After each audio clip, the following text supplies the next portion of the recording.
The morning Caleb Dawson arrived in the Amish Valley, the air carried a soft mist that clung to the fences and rooftops like a quiet blessing.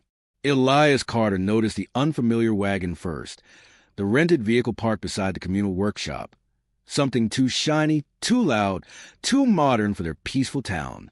Outsiders came sometimes, usually for handcrafted furniture or produce, but rarely did they stay long. Caleb, however, stepped out with a camera around his neck and a notebook tucked under his arm, making it immediately clear he wasn't here just to pass through. He was here to observe. Elias didn't speak at first. He simply watched from the doorway of the barn, pitchfork in hand, straw dust clinging to his sleeves. He was known across the valley as the quiet Carter boy, the one who did chores without complaint and rarely raised his voice above a gentle murmur. His older brother, Jacob, had already exchanged a few cautious greetings with the visitor before turning to Elias and nodding. "Show him the grounds," Jacob said, tone firm but trusting. He needs someone who can explain things clearly. Elias swallowed, unsure why the responsibility fell to him. Maybe because he spoke English more comfortably than some of the others. Maybe because his father believed showing hospitality reflected strong values. Or maybe because Jacob sensed something in Caleb that needed observation from a calm presence. Caleb offered a warm smile, extending a hand.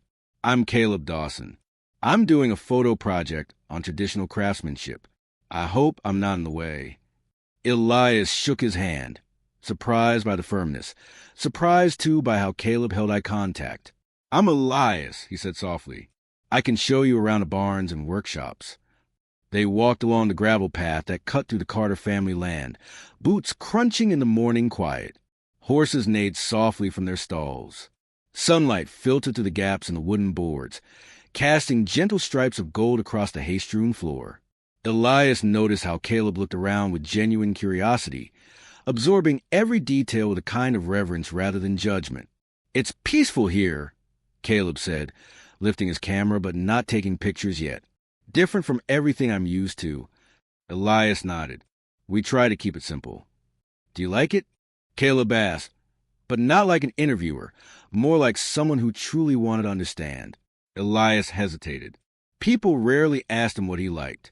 They asked him to complete tasks, to follow expectations, to be steady and reliable. Personal feelings weren't usually part of the conversation. "It's all I've known," he finally answered. "I guess that makes it comfortable." But even as he said it, he felt a twist of uncertainty in his chest. Inside the barn, Caleb paused often, asking questions about the tools, the wood they used, the way the community taught skills through generations. Elias explained as best he could, his voice growing steadier each time Caleb listened with sincere interest. "You're really talented," Caleb said at one point, examining a wooden beam Elias had helped sand smooth. "You have a patience most people don't." The compliment landed heavier than Elias expected, like a stone dropped in a still pond. He wasn't used to praise from someone outside the community, someone who seemed to see past the quiet exterior. He felt warmth rise to his face, though he kept his expression calm. "My brother taught me," he replied softly. "We all learn from someone." "But you do it with care," Caleb said, his voice gentle. "That's rare." Elias looked away quickly, unsure how to respond. Compliments from Hannah Reed, the woman he was expected to court someday, always felt practiced polite. But from Caleb, they felt different, more personal, more dangerous. Later, while Caleb sketched notes in his book, Elias leaned against the barn door, stealing glances he didn't understand. Caleb seemed so free, moving, speaking, thinking without constraint. Elias wondered what it would feel like to live with that kind of openness, to not have every step of life pre-shaped by tradition. As noon approached, Caleb closed his notebook. "Thank you for showing me around," he said. "I hope I'm not keeping you from your work." "You're not," Elias replied quickly, almost too quickly. He added in a softer tone, "I don't mind." Caleb smiled again, slow and warm. Elias felt the pull of it deep inside, something confusing but undeniable. That evening, after chores were done and the sky deepened into a calm blue, Elias found himself thinking about the outsider with the camera. He tried to focus on his responsibilities, tried to remind himself of Hannah, of Jacob's expectations, of the life already laid out in front of him. But his thoughts kept returning to Caleb's questions, his kindness, the way he listened not out of curiosity alone, but out of understanding.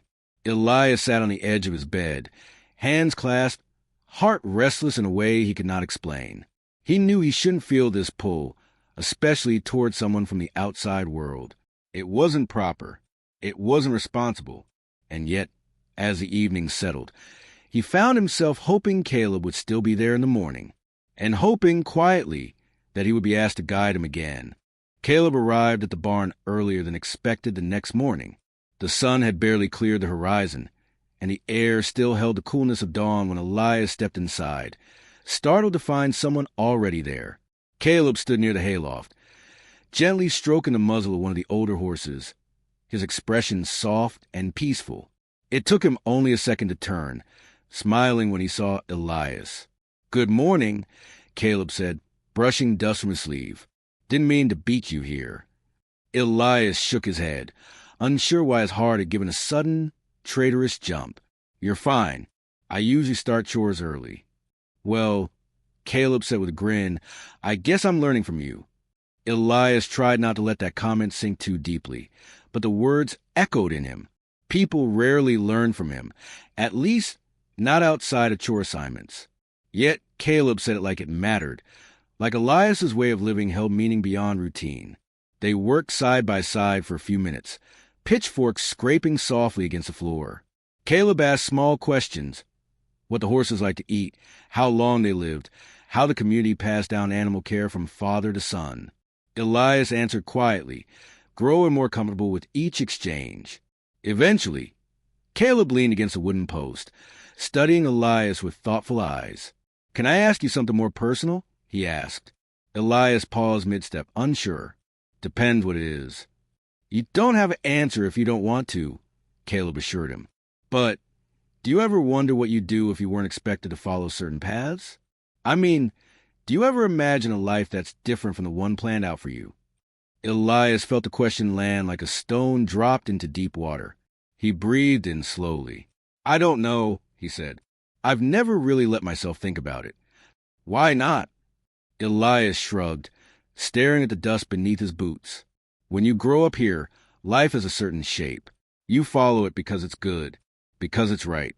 Thinking beyond that feels dangerous. Or maybe honest," Caleb replied gently. "Sometimes the things we're afraid to think about are the things that matter most."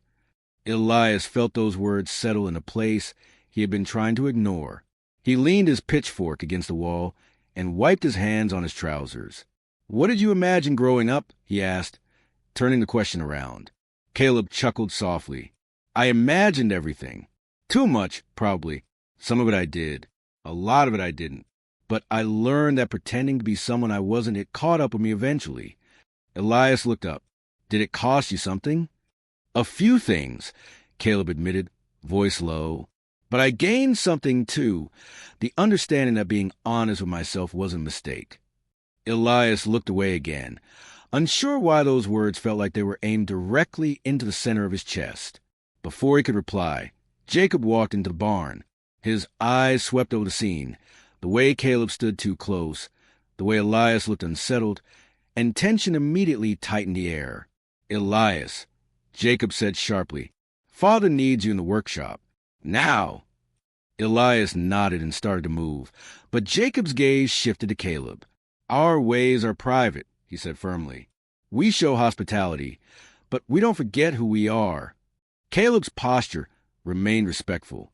"I understand. I don't want to disrupt anything." Jacob didn't answer. He simply turned and walked out, expecting Elias to follow. But Elias hesitated. Caleb noticed. "Go," he whispered. "You don't need trouble because of me." Elias nodded and left, but his thoughts stayed tangled the entire time he worked beside his father. Jacob's warning replayed in his mind, stirring guilt and confusion in ways he couldn't untangle. Hours later, when the chores were nearly done, Elias found Caleb waiting outside, not inside the barn this time, but leaning against a fence near the horses, giving Elias space to approach only if he wanted to. Elias walked up slowly. "Jacob wasn't wrong," he said quietly. I'm supposed to stay focused. I'm supposed to follow the expectations set for me. Caleb didn't argue. He simply nodded. I don't want to make your life complicated, Elias. You're not, Elias said, surprising himself. I just don't know how to balance things. Caleb studied him carefully. Then maybe start by being honest about how you feel. Elias swallowed, the words bubbling up before he could stop them. I feel something I shouldn't, he admitted. I don't know why. I just can't seem to push it away. Caleb's expression softened. Feelings aren't mistakes, Elias. Hiding them doesn't make them disappear. Elias looked down, feeling heat rise in his chest, the kind that came from truths he'd never said aloud. It's not just about me, he whispered. There's Hannah and my family and everything I'm supposed to become.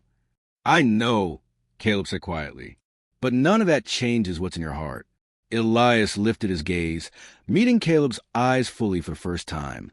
It felt like stepping toward a cliff edge, terrifying yet strangely freeing. Caleb didn't move closer. He didn't touch him. He just held Elias's gaze and said, barely above a whisper, I see you, Elias. The words felt like breaking open.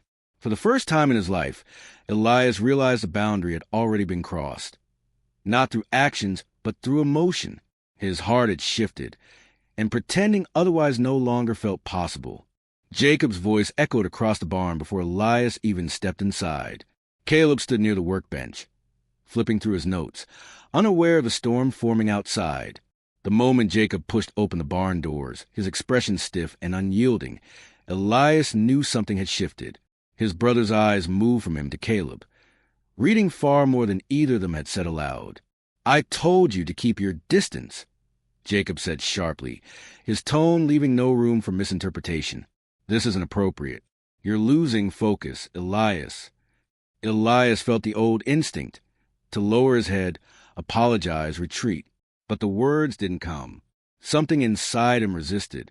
Caleb looked between the two brothers, tense but silent. Jacob stepped closer.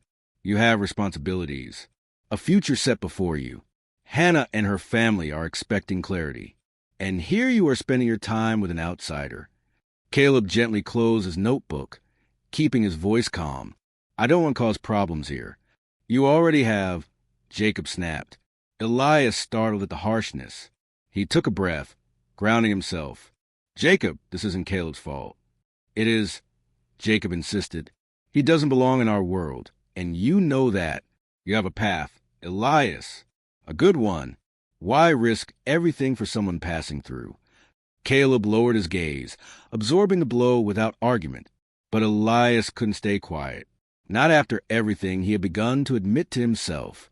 I'm not risking everything because of him, Elias said, voice trembling but steady.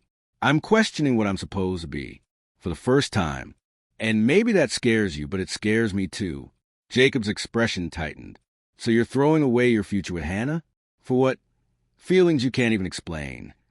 Elias's breath faltered. He hadn't spoken to Hannah yet. He hadn't admitted anything to her, not even to himself. I'm not throwing away anything, Elias said softly. But I can't pretend everything is fine. Not anymore.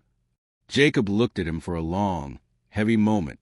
Then he turned and walked out of the barn without another word, leaving a silence that felt heavier than anything he'd said. Caleb waited until the door closed before speaking. I'm sorry, he said quietly. I never wanted to come between you and your family. You didn't. Elias said, I did that by finally being honest. Caleb hesitated, then asked, what happens now? Elias didn't answer right away. He stepped outside the barn, leaning against the fence as the wind rustled through the fields. Caleb followed, but at a respectful distance. After a minute, Elias said, I need to talk to Hannah.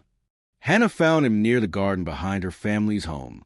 She had a gentle presence, always had, and she greeted him with a quiet smile.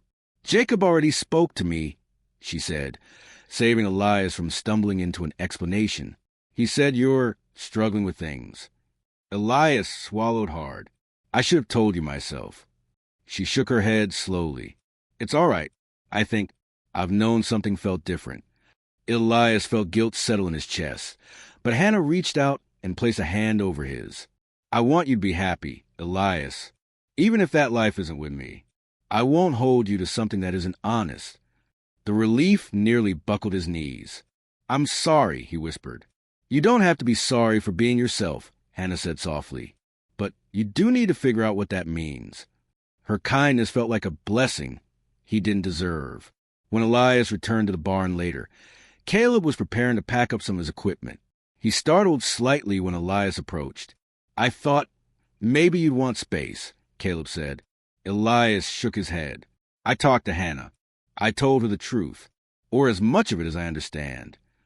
Caleb waited, unsure, cautious. Elias stepped closer, meeting Caleb's eyes with steadiness he had never shown before. I don't know what the future looks like for me, he admitted. I don't know how to step out of the life I've always known. But I also know I can't go back to pretending. Caleb exhaled, not with relief, but with something gentler, understanding. You don't have to figure it all out today, he said, or tomorrow, or this year. I'm not asking you to leave your world behind for me. Elias nodded. I know, but I am asking if you'd walk with me while I learn who I am. Caleb's expression softened into something warm, something grounding. Then I'm here, as long as you want me to be. For a moment, they stood in the quiet of the barn, sunlight filtering through the slats like golden threads, stitching together a new beginning. Elias felt the weight of expectation loosen just a little, replaced by the unfamiliar but hopeful sense of choosing a path, his path. As they stepped out of the barn together, the world looked the same, yet everything inside Elias felt changed. For the first time in his life, he wasn't walking in the direction others set for him. He was walking toward something he chose, toward truth, toward freedom, toward himself.